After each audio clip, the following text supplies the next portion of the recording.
So we are 16 rounds deep into the 2024 NRL season. Currently, the Storm do sit on top of the ladder with a 2-point buffer, 24 points, followed by the Panthers, the Sharks, and the Finns. That is your top four for the moment. Some other interesting shifts on the ladder. The Broncos fall out of the 8, Manly jump in. 7, 6, and 5, you have the Raiders, the Bulldogs, and the Chooks. As for our picks, we went 4 from 8, 3 red carpets, which means none of our picks got up, or try scorers. We did, however, finish strong. You'll have to see that. It started on Saturday with the Chooks. No Joey Manu though, and we also tipped Manly to go big at home. And to close out the weekend, we backed Penrith in a close one, and origin-bound Dale Edwards to get over. But yeah, let's jump into the second big buy round. It's looking like another tough one to predict. Let's see how these sides line up.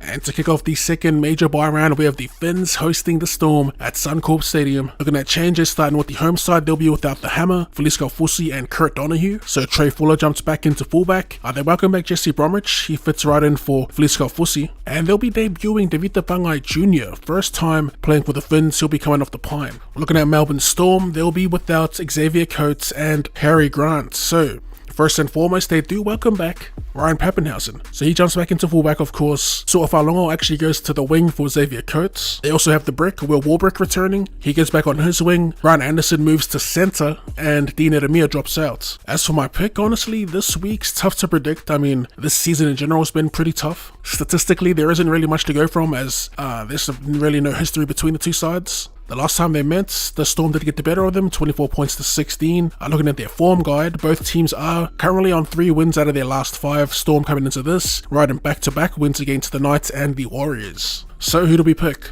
The Storm without Harry Grant, or the Dolphins without Hamiso Tabuai-Fidow? So I'll be leaning on the side of the home team in this. Give me the Finns. Not too keen on the Storm without Harry Grant, although defensively they have done a decent job at slowing down the ruck, which we might see could throw Jeremy Marshall-King off his game, but I'm still going to back in the home side onto 12 points and give me Herbie Farnworth to cross the white line. In game number 2, we kick off a traditional Super Saturday, so we still get 3 games. Starting with our 3 PM game, the Titans host the Warriors at Cbus Super Stadium. Looking at ins and outs, there's a bit of movement from both sides. Starting with the Titans, they'll be without Cleese Haas and Big Mo Fotuaika. Some good news, they do welcome back David Fifita, who was a late withdrawal last week. And filling in for Mo Fotuaika, they got Keenan Palacia. Also a couple of new faces coming off the pine, Isaac Fa'asua-Maleaui and Joey Stimson. Looking at the Wires, we have a few outs for them. First of all, Daniel Martinez-Elesniak has been suspended, so Ed Gossi jumps onto that wing, and with an injury to Rocco Berry, RTS, he slides right back in at center. Off in Origin camp, they'll be without Kurt Capewell and Mitch Barnett, so filling in on the edge for Mitch Barnett, they actually have Dill Walker, who's turned into a Mr. Fix-It. Their new faces on the bench, Tom Ale and Jacob Laban. As for my pick, now this is a rematch from earlier this season, round 8, where we did back the Warriors to do an absolute number on the Titans. We called the Warriors the Titans bogey team, and the Titans actually scored their first win of the season against them in a huge upset. So have my thoughts changed? No, we're going to take the Warriors again. SJ looked a little quiet in his return match. We're looking for a big game out of him, although their left edge does worry me with Dill Walker there. We're going to stay on the Warriors to score their 4th win out of their previous 5. The Titans to make it an absolute grueler, so that's Warriors 1 to 12 points, and to score a try, we'll be jumping on Marata Niukore. He came close last week. I believe he will be lining up against Jaden Campbell, so there could be a bit of luck there with Campbell and a compromised Dave Fifita. Our second match for Super Saturday, the match of the round, we have the Chooks taking on the Bulldogs.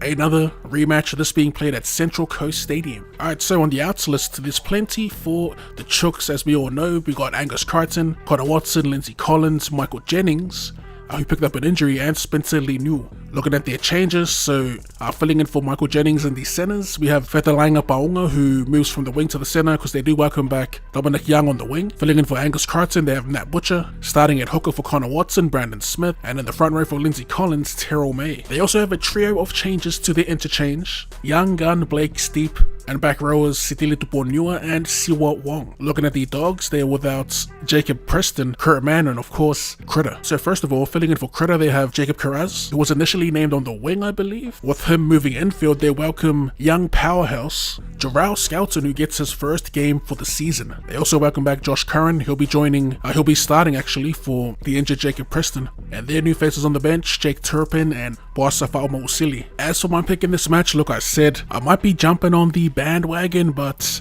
this week will not be the week. I will be siding with the Roosters in this. I just like the quality of players they have on their side in comparison to the Bulldogs, especially with the spine of Tedesco, Keary, Walker and Brandon Smith. Smith potentially looking for a statement game as he was dropped a couple of weeks ago. I just like their chances in this. If they can keep all 13 on the field, that'll be nice. But yeah, this game kind of feels like a trap because apparently it's supposed to be wet up in Central Coast. The Dogs do love the wet. But yeah, Dogs without their spiritual leader in Critter, I'm not too keen on, to be honest. Defensively, they are the second best team in the comp. That's it, isn't it? It's the Roosters attack versus the Bulldogs defense. And I think the Chooks have plenty of points in them, so we're going to take the Chooks in this one. We'll go with another grueler. We'll go 1 to 12 points, and we're looking for Skelton to be put under some defensive pressure. I'm assuming he's jumping on the left wing. If so, we're going to take Dan the ball for a meat pie.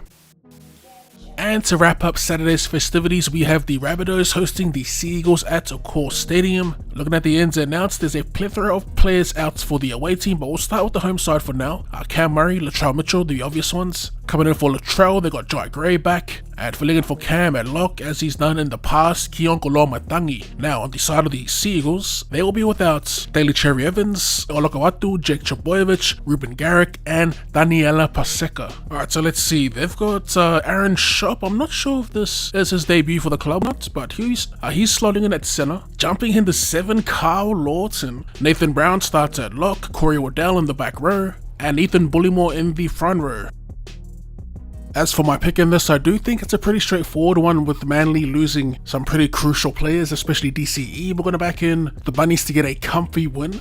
They're at home, and just looking at the quality of players in key positions, Cook, Walker, Kolomatangi even, it should be a good watch. The team to win will be breaking the deadlock too, by the way, with both teams winning 22 matches out of 44 played. But yeah, like I said, I'll be on the Bunnies. We're going to go 13 plus, and we're going to take the young gun, Jai Gray, to score. And in the final game of the second major bye round, we have the West Tigers hosting the Canberra Raiders at Campbelltown Stadium. Looking at the ins list for the Tigers, they welcome back Lockie Galvin. That moves Uppy back to hooker, Galvin into the 6, and Caesar into halfback. De Silva remains in the 17, coming off the pine, and they also have Adam Dewey in the reserves, so he could potentially come on. For the Raiders, there's one change that's been made to the side after that pumping up in the capital, and it's Zach Wolford. He'll be their number 14.